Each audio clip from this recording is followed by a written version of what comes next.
Good morning, all of you. Why are sitting in a group? Why they are sitting in a pair? Students, this situation is giving me hint. You know what we learned in 11th class, first chapter, set theory. Anybody can say what is the set? Set is a defined collection of things, well-defined collection of things. Different types of sets we did. Now, Cartesian product. Why they are sitting in a pair? In Cartesian product, if A is any non-empty set, suppose it has two elements. B is another non-empty set, it has two elements. Then Cartesian product of A and B means A cross B is a set of all ordered pair x comma y. Out of them, first element x is the element of first set A and second element y is the element of second set B. This is A cross B. Here two elements are in A and two elements are in B. So what is A cross B here? Set of all possible ordered pairs in which first element of A. So A comma 2, A comma 3. Same here, B comma 2, B comma 3. This is A cross B. On the basis of this, you can divide. What is relation? They are sitting together. It means they have any relationship. That may be friendship, or brother or sister, or brothers or sisters. So, relation is subset of Cartesian product. We can represent it R is defined from A to B, where R equal to it is set of all possible ordered pairs, such that X is related to Y according to given definition, and X is the element of first set and Y is the element of second set. Is it clear? Relation is subset of Cartesian product A cross B. Now, you understand what is relation? Now, we can discuss about the types of relation. So many types of relations are here. First, empty relation.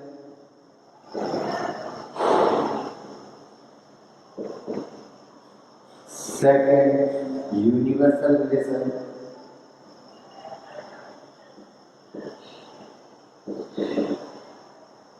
Third, reflexive. And fourth, symmetric. And fifth, transitive.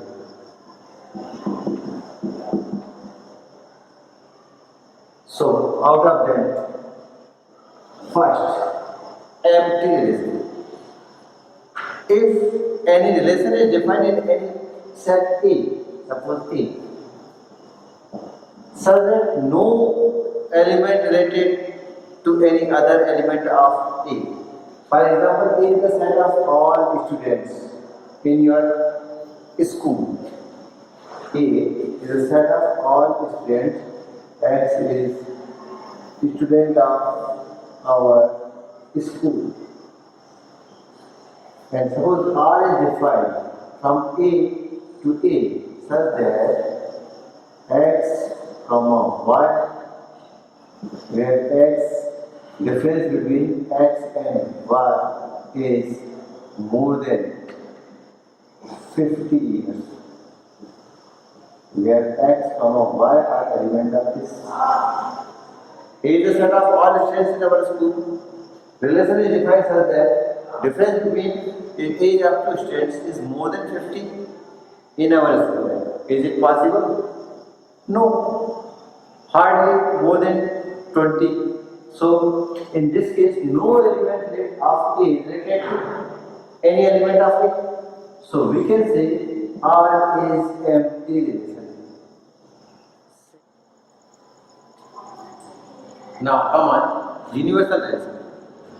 If R is any relation defined in a set A is the set of all students in our school, then R is defined such that A comma B, where A difference between age of A and B is more than less than 50 or equal to 50. In this case, we can find every element of this set related to itself. Any difference between any two students always be less than 50. If age of two students are same, then difference is 0. It may be less than always 50. In this case, we can say every element of set A is related to any other element of set A. In this case, we can say R is universal relation. These are two relations, empty and universal. These are trivial relations. It's not too useful. Now, we can discuss about the reflexive relation. Reflexive relation. It comes from the word reflection. You can think about the reflection. Reflection means same. Suppose I have a mirror. If I watch myself in a mirror, then I saw my image as it is reflexive image. Same here. If any relation R is defined any non-empty set A to set A, if any element or each element of A, every element related to itself according to given definition of relation, or reflection of A belongs to relation, satisfy the relation. It means A comma A belongs to R, or according to given definition A is related to itself A. In this case, we can say R is reflexive. We can saw an example. This is the basic condition of reflexive relation. Suppose A is a set 1, 2, 3, and the relation R is defined in set A 1, 2, 2, 1, 2, 3, 3, 2, and 1, 1. Is it reflexive? So we can discuss. Since for each element of A, A comma A does not belong to R. It means here 1 is an element of R, but 2 comma 2 and 3 comma 3 does not belong to R. That's why we can say this R is not reflexive. Another example we can take. R is defined A comma B such that A is less than or equal to B, where A and B are any two natural numbers. So for each natural number A, always A is equal to itself A. It means we can say A comma A belongs to R, then we can say R is reflexive. This is the example. In this way you can understand what is reflexive. Now, second, symmetric. Symmetric relation, it comes the word symmetric. Symmetric relation.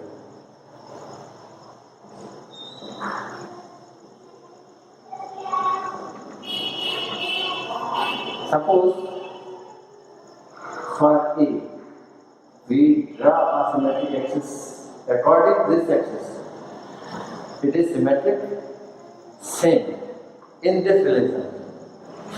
If suppose a relation R is defined from A to A, if for all A comma B belongs to A is related to B, it means A comma belongs to relation R, it shows that B comma A also belongs to R. In other words, if A is related to B, it implies B is also related to A.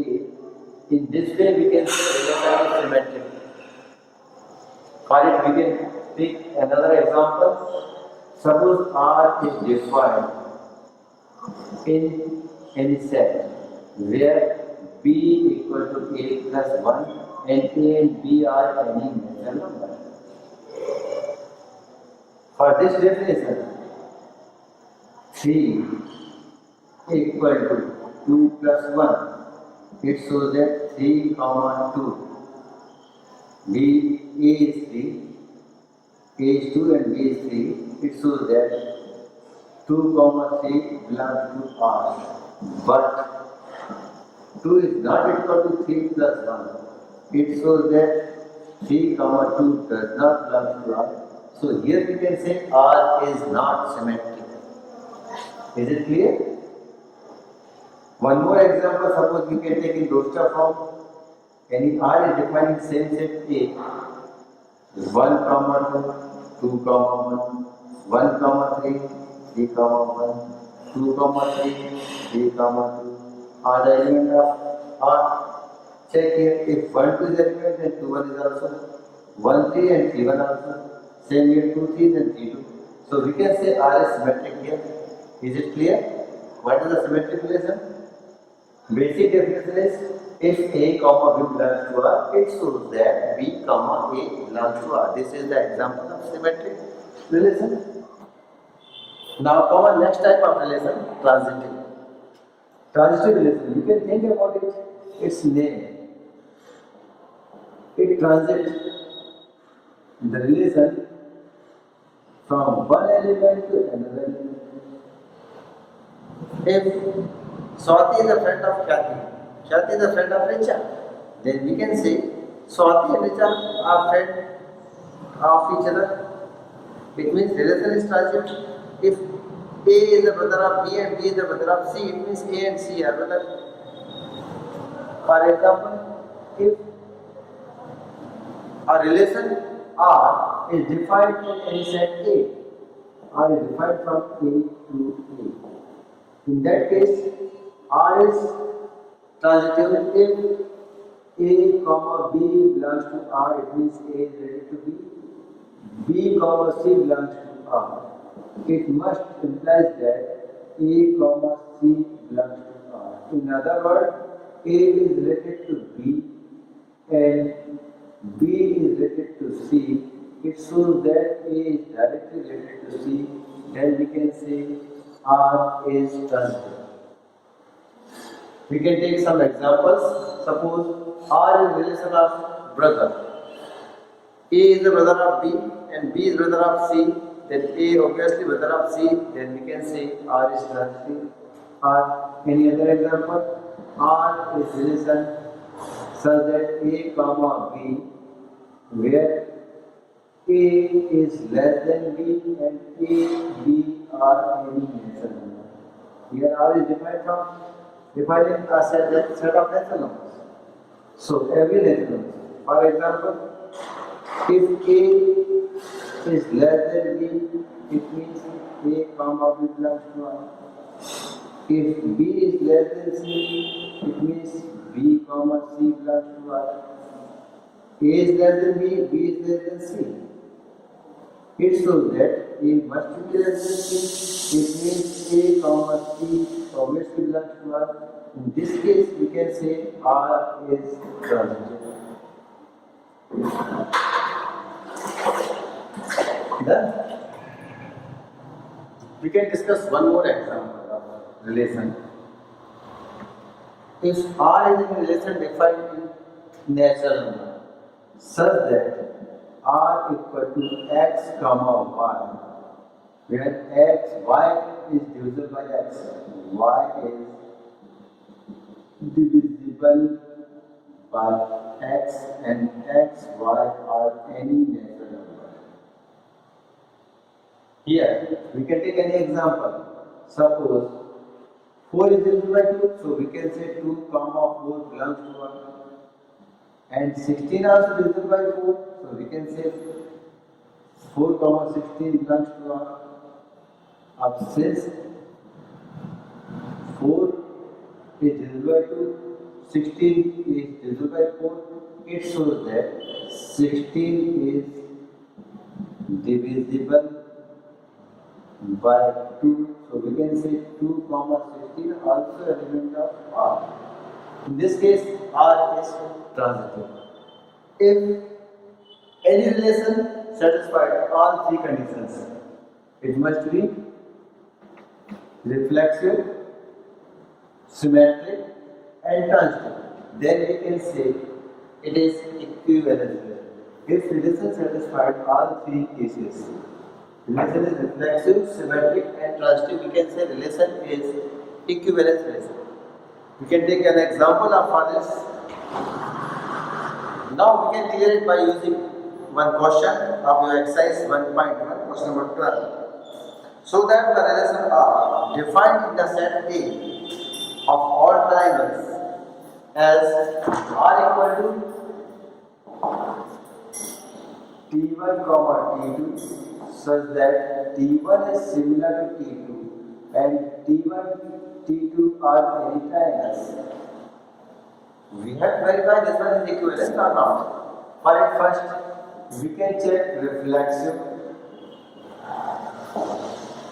For each T1 belongs to A. We have to check T1 related to itself or not. You know very well, every triangle is similar to itself. So we can write, since T1 is similar to T1 itself, it shows that T1 comma T2 belongs to R. Hence, R is reflexive. Therefore, R is reflexive. Now, we can check symmetric. You know very well the condition of symmetric. If A is related to B, then we have to check B is related to A or not. So for each T1 comma T2 belongs to A. If T1, T2 belongs to R, it shows that T1 is similar to T2. It means all corresponding angles of triangle T1 equal to all corresponding angles of triangle T2 according to case of similarity. We can write it T2 similar to T1, same, and corresponding angles are equal. So we can say the order of triangles. First triangle is similar, therefore second is similar to first.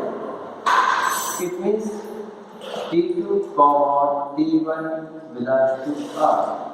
Here we take start T1 to comma T2 belongs to R. It is showing that T2 comma T1 belongs to R. Therefore, R is symmetric. Now we can discuss about the transitive.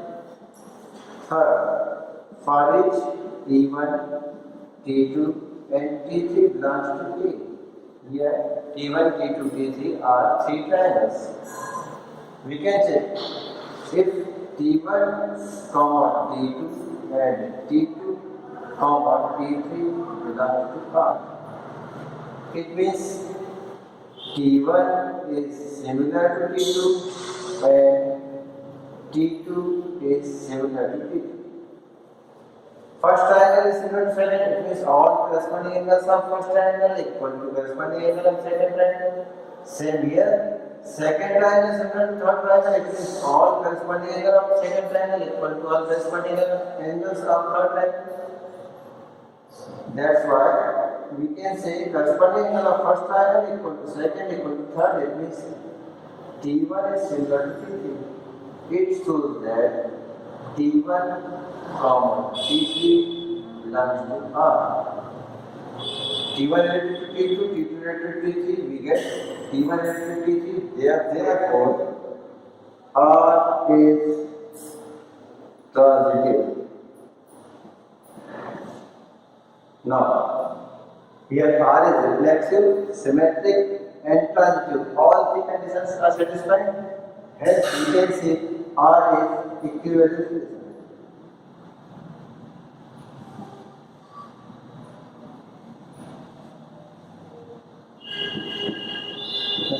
Is it clear?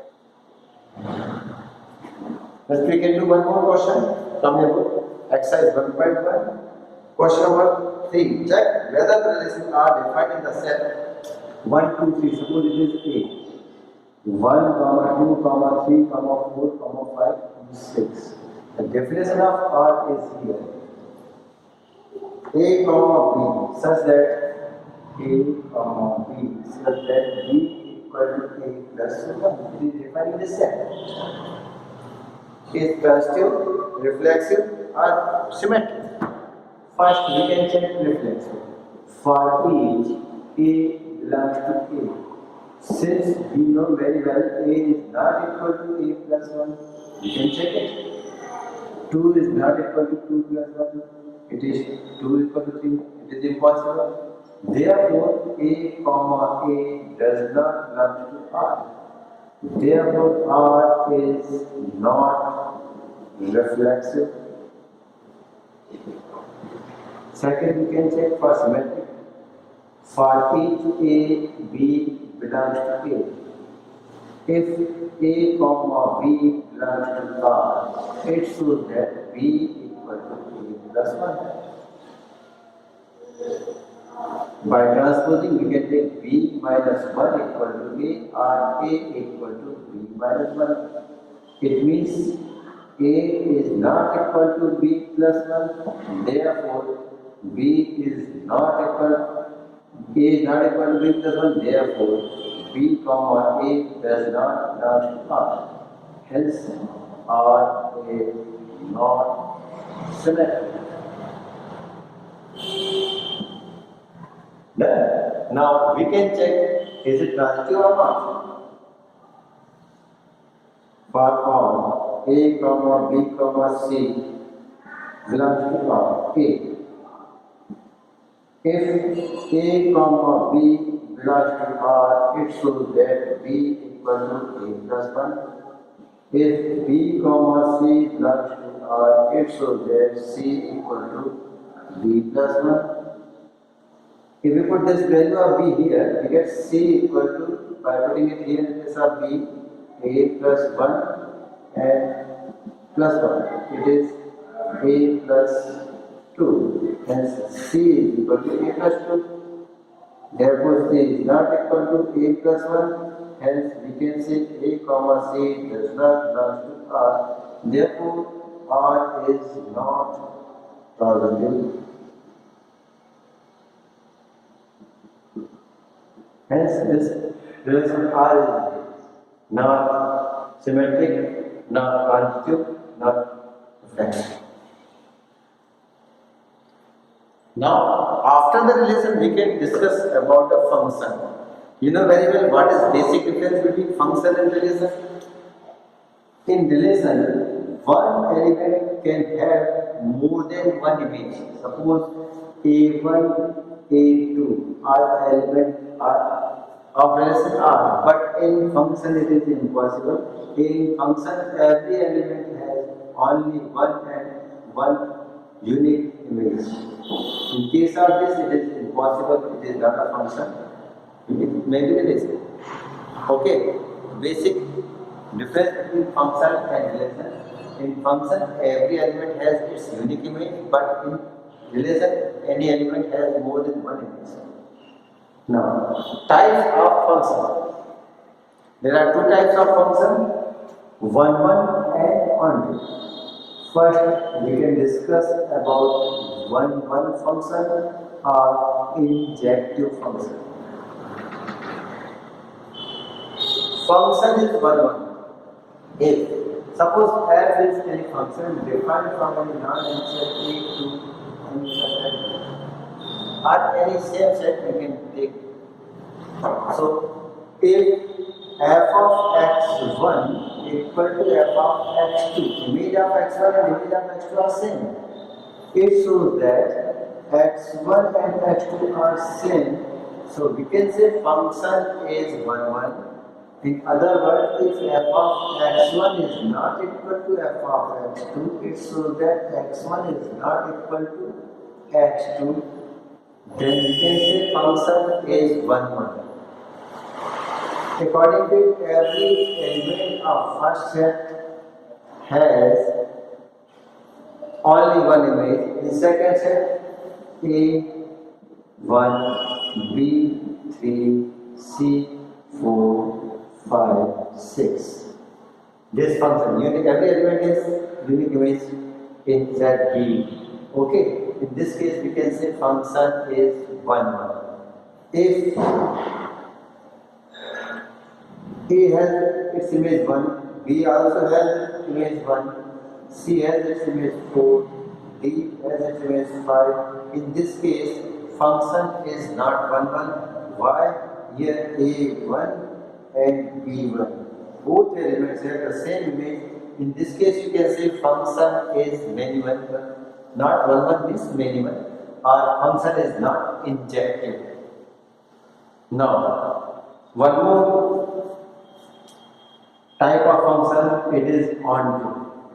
Onto or surjective. Onto function or surjective.